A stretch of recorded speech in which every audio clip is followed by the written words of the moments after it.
మన కొత్తపేట గ్రామ పంచాయతీ సంబంధించిన నెంబర్ 1 వార్డు. మనం ఎన్నో సంవత్సరాలుగా సుమారు 20 సంవత్సరాల పైనుండే ఇక్కడ డ్రైనేజీ రోడ్డు కూడా లేకపోవడం, కొత్తగా వేసిన రోడ్డు వల్ల మరి ఈ కాలనీ బాబులు గారి కాలనీ అంతా కూడా మునిగిపోయే ప్రమాదం అయితే ఉంది. ఇక్కడ వాడుకున్న నీళ్ళ కోసం కానీ ఇక్కడ బయటికి వెళ్ళే దారి లేదు. ఇక వాడుకున్న నీరైతే మురికి కూపంలా మారాలి, ఇంకా అనేక రోగాల బారిన పడాలి. అంతే తప్ప ఈ వేసవకాలం అయితే నీరు ఇంకిపోతుంది తప్ప వర్షాకాలంలో మా పాటలు గురించి ఆలోచన చేసే ఒక్క నాయకులు కూడా లేరు. మా ఓట్లు తప్ప వీళ్ళకి మేము పడుతున్న పాటల గురించి ఆలోచన లేని నాయకుల్ని మేము ఎన్నుకొని ఎంత మోసపోయామన్నది మేము ఈ రోజుకి తెలుసుకున్నామని ఇక్కడున్న స్థానిక మహిళలు అయితే తెలియజేస్తున్నారు. ఒకసారి వారి మాటల్లోనే మనం విందాం. కాలనీ ఏర్పడి సుమారు 25 సంవత్సరాల పైన అయింది. కొద్ది రోజుల క్రితం మనం అయితే మట్టి రోడ్డు ఉంది, ఇది మార్పు రాదా అని చెప్పడంతో మగవాళ్ళంతా మౌనంగా ఉంటే మహిళలు రోడ్డెక్కారు. కానీ ఈ సమస్యల పరిష్కారం కోసం పెద్ద పోరాటం చేశారు. నేడు ఆ ఆలమూరు మట్టి రోడ్డుని అద్భుతమైన సీసీ రోడ్డుగా, డ్రైనేజీగా నిర్మించుకున్నారు. ఇక్కడ కాస్త వయసు పైబడిన మహిళలు కూడా ఉన్నారు. వారి నేను సైతం అంటూ ముందుకు వచ్చారు.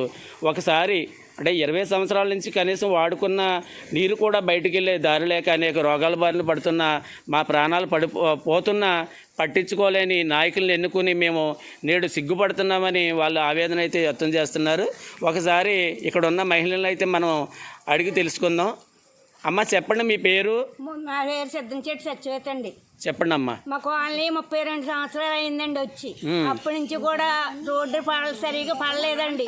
వాన నీరు వస్తుంటే వాన మునిగిపోతుందండి. మొక్కళ్ళ లోతు పైన వచ్చేస్తుంది. కాలనీ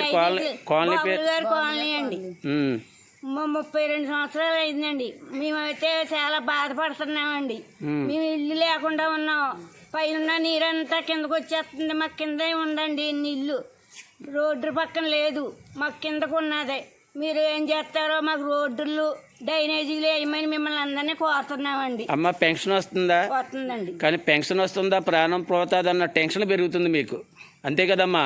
పెన్షన్ వస్తున్నా ప్రాణం, కానీ ఈ వచ్చిన డబ్బులన్నీ కూడా ఆసుపత్రికే పోతున్నానండి. అంటే 4,000 వస్తుంటే 4,000కి ఇంకో 4,000 కలిపి ఇవ్వాల్సి వస్తుంది. నాకు గుండు కూడా తేడా వచ్చేసిందండి. 2 కాళ్ళు ఇరిగిపోయి, అన్నీ ఇరిగిపోయినాయండి. నాకు కిందకి దిగాలంటే భయం వేస్తుంది. ఎక్కడ వర్షాకాలం వస్తే మాత్రం ఇంకా వణికే అండి. నిజంగా ఒక బాధ్యత కలిగల ఒక భారతీయురాలుగా చాలా అద్భుతంగా మీరు మీ సమస్యను తెలియజేశారు. కానీ మీ ఓట్ల కోసం వచ్చిన నాయకులు మీరు పడుతున్న పాటల కోసం ఆలోచించలేదు అన్నది మాత్రం చాలా స్పష్టంగా కనిపిస్తుంది. చెప్తున్నారండి, ఎన్నిసార్లు పదవులు తీసుకుంటున్నారో, డ్రైనేజీలు కడతామంటున్నారో, ఎవరు ఏమీ చేస్తలేదండి. అంటే ప్రజల ప్రాణాలు పోతున్నాయన్నా సరే పట్టించుకోలేని నాయకులను ఎన్నుకున్నందుకు చాలా బాధపడుతున్నారు. అలాగే అడిగింది అలాగని నీకేం సంబంధం, నీళ్ళుండగానే వచ్చి మీరు పైనుండి వచ్చి వెళ్ళిపోతున్నారు, నీళ్ళతో పడుతున్నాం అని అడిగినా సరే అండి ఆ అమ్మాయికి సమాధానం చెప్పకుండా. మరో మహిళలతో మనం మాట్లాడదాం. అమ్మ, ఇక్కడ భవిష్యత్తు కోసం బాబులు గారి కాలనీ ఉంది అని మాత్రం అందరూ అంటారు. అందులోకి నెంబర్ 1 ఒకటో వార్డు ఇది. కానీ ఏ నాయకులు వచ్చినా మీరు అధిక మెజారిటీతో గెలిపించుకుంటున్నారు. కానీ భవిష్యత్తు తరాలకి ఏదన్నా ఆశతో చూపిస్తారు, అద్భుతంగా దాన్ని తయారు చేసి అభివృద్ధి చేస్తారు. కానీ ఆ నాయకులు గెలిపించడం కోసం మీరు ఓట్లేసి మరి ఓడిపోతున్నారు అన్నది ఎక్కువగా వస్తున్న మీ కాలనీ నుంచి ఆరోపణ. మరి దాని గురించి మీరు ఏం కోరుకుంటున్నారు? ఇక్కడ ముఖ్యంగా రోడ్డు డ్రైనేజీ కోరుకుంటున్నాము. 35 సంవత్సరాల నుంచి అండి ఈ డ్రైనేజీ రోడ్డు కోసం బాధపడుతున్నామండి. నీళ్ళు ఎండిపోయి వర్షంతో ఎవరు వచ్చినా పట్టించుకోవట్లేదండి. ఓట్లు కావాలని వస్తున్నారు, సరే అంటున్నారండి, వెళ్ళిపోతున్నారండి. ఆ జయలక్ష్మి అండి ఆవిడ నువ్వు అంటుందండి, వెళ్ళిపోతుందండి ఆవిడ. ఇప్పుడు ఎందుకంటే పదవి కూడా అయిపోయింది, వెళ్ళిపోతుందండి ఆవిడ. మళ్ళీ కనిపించలేదు కూడానండి. అంటే పదవిలో ఉన్నంతకాలం పరిష్కారం చేయలేదు మీ సమస్యని. వెళ్ళిపోయిందండి. మీ సమస్య ఇదే అని అడుగుతుందండి, ఊ అంటున్నామండి, వెళ్ళిపోతుందండి ఆవిడ పదవి అయిపోయింది. ఇప్పుడు ఉన్నదల్లా స్పెషల్ ఆఫీసర్ని వేశారు. ఇప్పుడు మీకంటే మీరు ఏం కోరుకుంటున్నారు ఈ వీధుల్లో? మాకైతే రోడ్డు డ్రైనేజీ కావాలండి అని కోరుకుంటున్నాం. వైర్లు ఒకటండి తెగిపోయి పడిపోతున్నాయండి. విద్యుత్ వైర్ మీద పడిపోతాయో కూడా తెలియదండి. మాకు కొంచెం అవి చూడండి చాలు. అంటే ఎన్ని సంవత్సరాలు అయినా కానీ ఇప్పటికీ కూడా పట్టించుకోలేదండి. అంటే మీ ఓట్ల కోసమే తిరుగుతున్న నాయకులు ఓట్ల గురించే తిరుగుతున్నారండి. మేము ఓట్లు వేసేస్తున్నామండి, వాళ్ళు వెళ్ళిపోతున్నారండి.